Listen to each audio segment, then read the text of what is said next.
Assalamualaikum warahmatullahi wabarakatuh. Perkenalkan saya Muhammad Rahmat Ramadan dengan NIM 220209502097.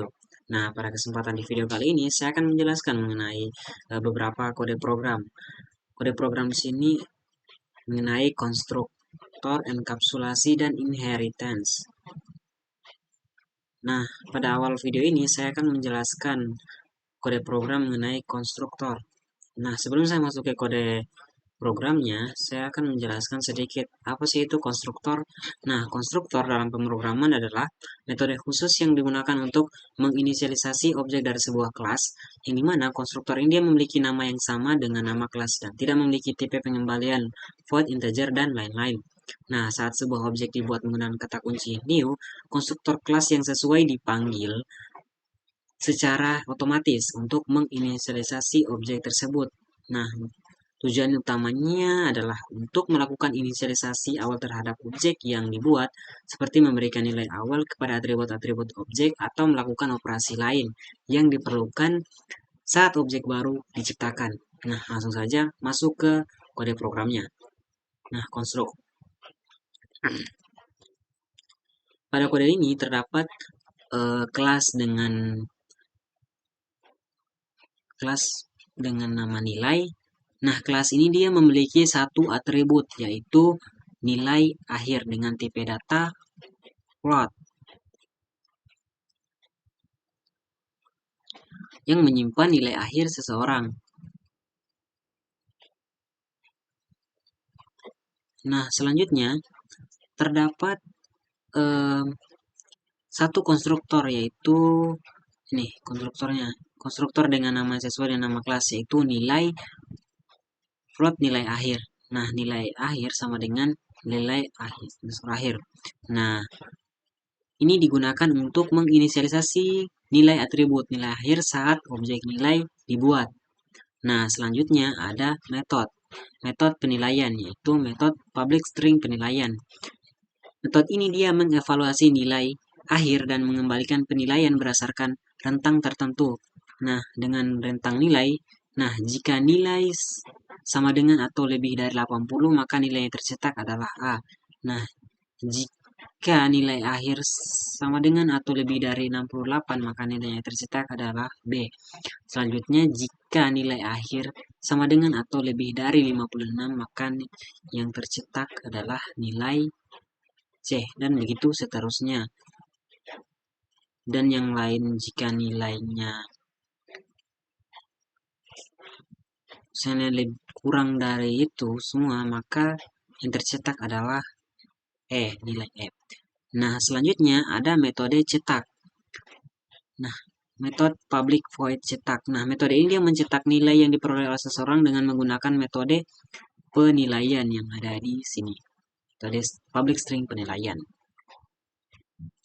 Nah, selanjutnya ada di sini metode public static void main string ARGS. Nah, metode ini dia merupakan titik awal eksekusi program yang dimana di dalam sebuah objek nilai dibuat dengan nilai akhir dengan nilai akhir 90. Nah, kemudian metode cetak dari objek tersebut dipanggil untuk metode cetak, metode public void cetak. Nah, ini metode cetak. Dipanggil untuk mencetak hasil penilaian. Penilaian yang dimana? Penilaian yang sudah dibuatkan objek nilai dengan menggunakan konstruktor yang sesuai. Nah, dengan nilai misalnya sini 90. Nah, apabila kita menjalankan kodenya, kode ini, nah,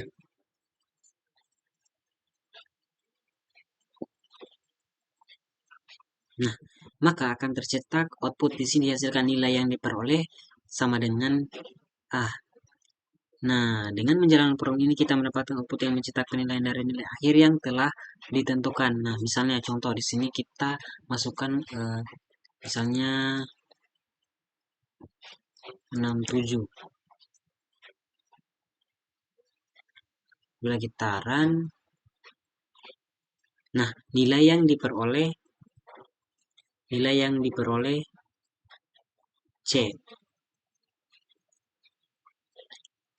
Nah, Eh, jadi kesimpulannya dengan menjalankan kode kita akan mendapatkan output yang akan mendapatkan output yang mencetak penilaian dari nilai akhir yang sudah kita tentukan pada konstruktor ini. Nilai hasil sama dengan nilai. Nah, saya akan menjelaskan kode program enkapsulasi. Nah, sebelum saya masuk untuk menjelaskan kode programnya, saya jelaskan dulu terlebih dahulu apa sih itu enkapsulasi.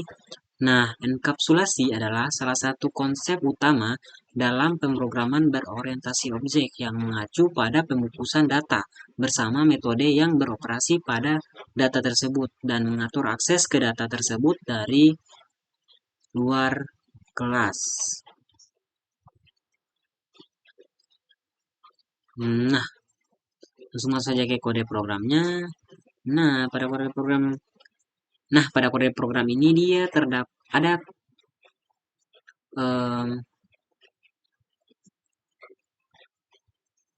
kelas dengan nama barang yang di dalamnya terdapat atribut private dengan tipe data double.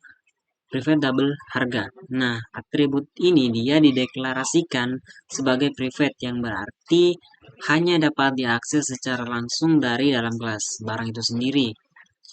Ini dia menciptakan batasan akses langsung ke data sehingga mencegah notifikasi atau akses langsung ke data tersebut dari luar kelas. Nah, selanjutnya di sini ada metode setter. Public void set harga dengan tipe data double. Di mana jika harga lebih dari 0, maka akan tercetak harga harus lebih dari 0. Nah, selanjutnya ada getter. Getter untuk mendapatkan harga barang itu public double get harga, mengembalikan harga, return harga. Nah, setter di sini dia digunakan untuk mengatur nilai atribut harga dari objek barang, yang dimana metode set harga, metode public void set harga, dia menerima satu parameter yaitu harga bertipe data double, yang merupakan nilai yang akan diatur untuk atribut harga. Dalam setter, ia terdapat pengecekan kondisi yang apakah nilai harga yang dimasukkan itu lebih dari 0. Jika harga lebih dari 0, maka nilai atribut harga akan diatur sesuai dengan nilai yang diberikan. Nah, jika nilai harga kurang dari 1 atau sama dengan 0, maka akan dicetak pesan kesalahan harga harus lebih besar dari 0. Dan nilai atribut harga tidak akan diubah. Nah, selanjutnya di sini ada getter. Getter untuk mendapatkan harga barang. Di mana getter digunakan untuk mengambil nilai atribut harga dari objek barang. Metode get harga dia tidak menerima parameter dan mengembalikan nilai double yaitu nilai dari atribut harga. Saja pada kode tersebut. Pada kode ini dia getter digunakan untuk mengambil nilai atribut harga dari objek barang dan kemudian mencetaknya dalam metode main. Nah, public static void main string sini barang, saya sini barang satu nih harga set harga misalnya 1000, so barang 2 di set harga 2000. Nah, saya hapus komen apa ini. Tetap sebenarnya. Nah, yang jika apabila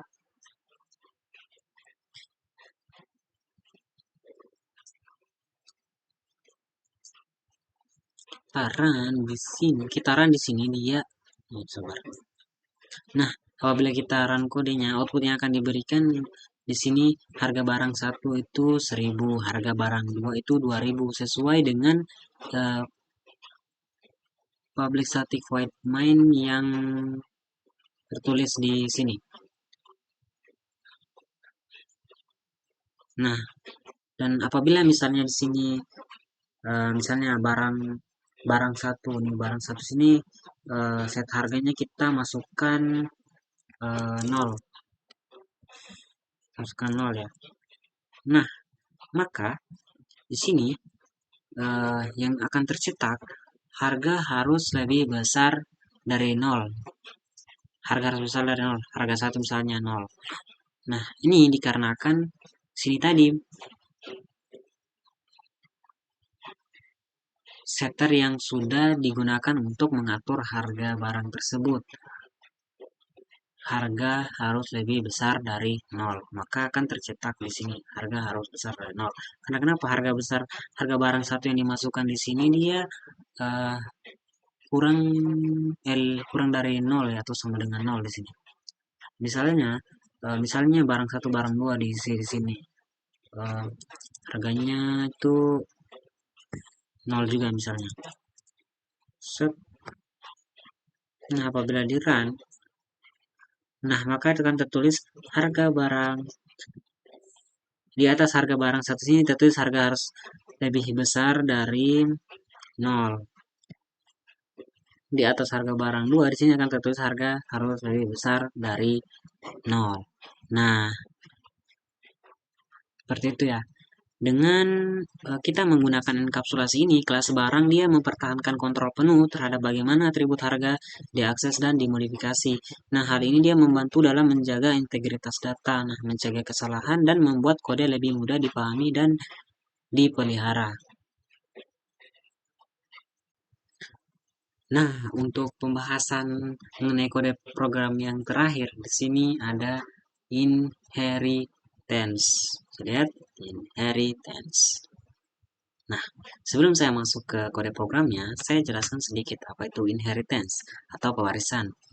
Dia adalah sebuah konsep dalam pemrograman berorientasi objek OOP yang dimana sebuah kelas yaitu kelas anak atau subkelas dapat mewarisi sifat dan perilaku dari kelas lain atau kelas induk ataupun superkelas atau superkelas. Dengan menggunakan inheritance ini, kelas anak dapat memperoleh semua properti dan metode dari kelas induknya.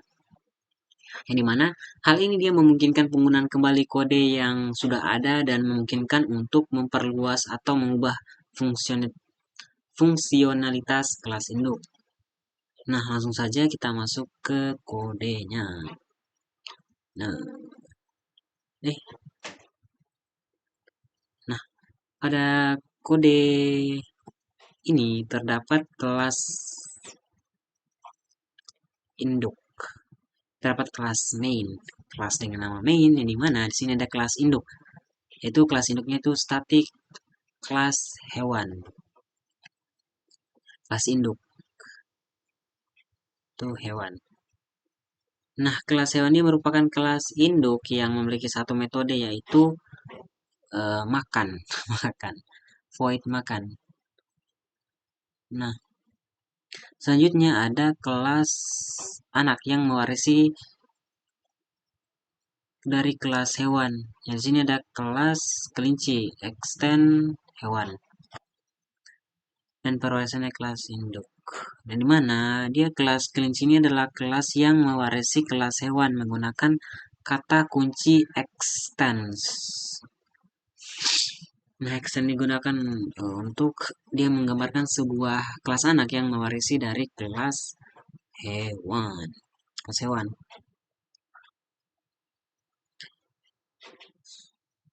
Dengan mewarisi dari kelas hewan, kelas kelinci ini dia akan memiliki akses terhadap semua metode dan properti yang dimiliki oleh kelas hewan, termasuk metode makan di sini tadi. Metode makan, sistem print makan.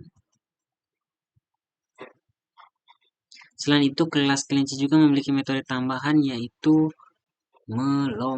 melompat. Nah, kelas tambahan melompat.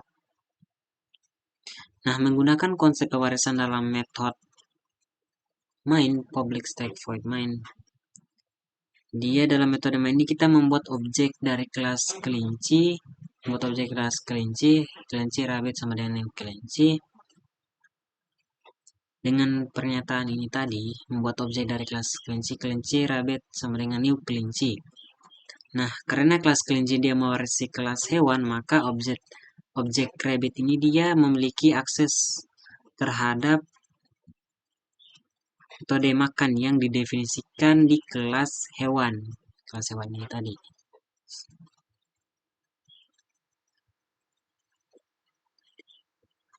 Selain itu dia objek rabbit.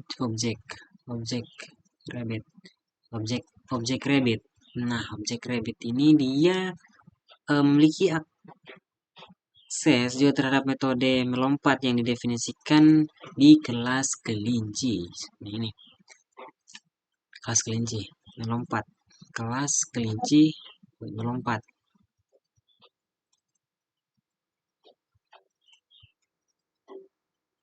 Nah, yang dimana di sini metode akan dipanggil dari kelas memanggil metode dari kelas kelinci yang dimana di sini terdapat rabbit melompat, rabbit makan. Nah, di sini akan menghasilkan output yaitu melompat dan makan. Nah, pada baris rabbit melompat ini dia program memanggil metode melompat pada objek rabbit yang dimana metode melompat ini adalah metode yang didefinisikan di kelas kelinci. Sehingga ketika metode ini dipanggil, output yang dihasilkan adalah melompat. Nah, selanjutnya ada baris rabbit makan. Nah, pada baris ini dia program memanggil metode makan yang pada objek rabbit. Nah, metode makan ini adalah metode yang didefinisikan di kelas hewan ini tadi. Nah, kelas hewan void makan. Nah, karena kelas kelinci dia mewarisi kelas hewan, objek rabbit juga memiliki akses kelas terhadap metode ini, sehingga metode ini dipanggil output yang dihasilkan adalah makan. Nah, apabila kita run kodenya,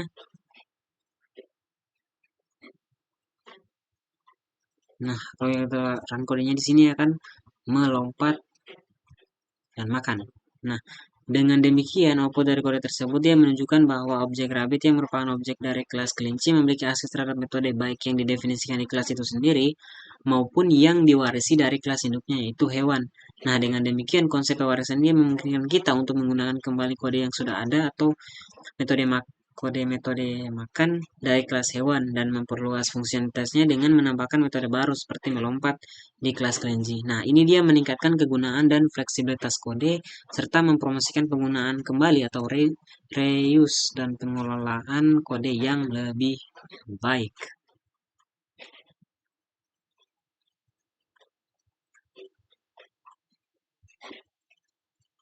Nah, sekian mengenai pembahasan terkait kode program, konstruk, enkapsulasi, dan inheritance.